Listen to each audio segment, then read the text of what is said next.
Actually, I work here at the zoo, and this is Gus, our resident weatherman.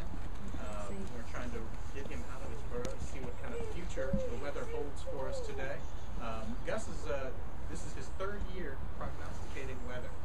The last 2 years he's been correct, so we're hoping he keeps batting 1,000 here and will give us an accurate forecast. He'll be 4 in April. So groundhogs, or woodchucks as they're also known, are pretty interesting little creatures. They're actually related to squirrels, so they're in the rodent family. And they've got those nifty little gnawing teeth. And I'm sure you all grew up hearing the rhyme, how much wood could a woodchuck chuck if a woodchuck could chuck wood? He is being a little shy. He's still a little unsure about the big crowd here. But he has given me his forecast. And he said it's a bit tricky.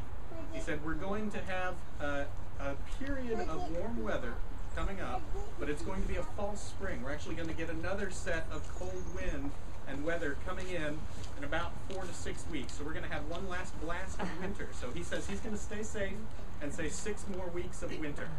So that is his official forecast. Mayor Denson has a proclamation she's going to read for us to make it official. No, I don't think he's coming out today, honey. On this Groundhog Day, February 2nd, 2011, faithful followers of Groundhog Gus have gathered here at Bear Hall Zoo in Athens to await his prediction of either an early spring or 6 more weeks of winter. Today, Gus tells us, today the weather is clear and fair, and my shadow's on the ground for all to see.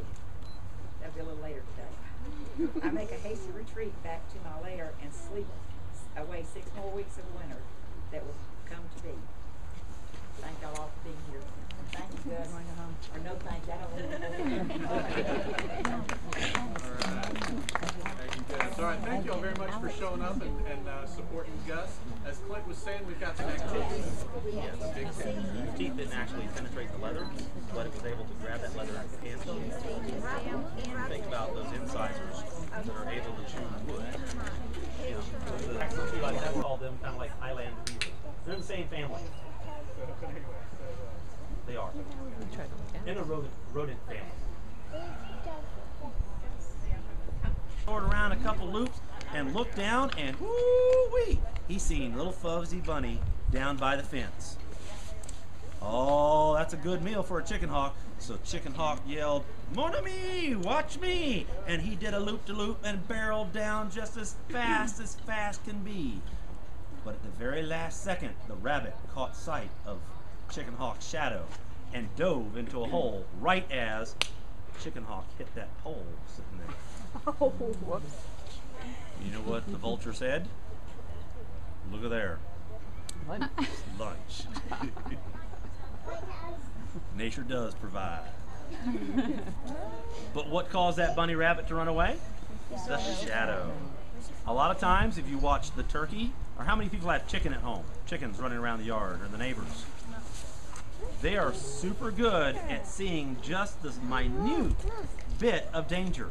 And if they start making a whole lot of noise, and they'll run around with their heads kind of cocked, you can either look up or down, because they're going to look in one or two directions. All right? If it's not a snake on the ground, if you look way up in the sky, you'll see a little dot. It's a hawk. Right? So that's what keeps them safe.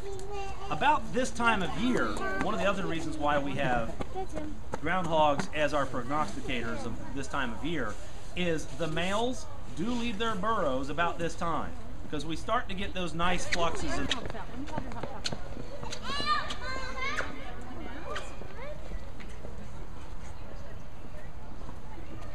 Oh, that's too funny.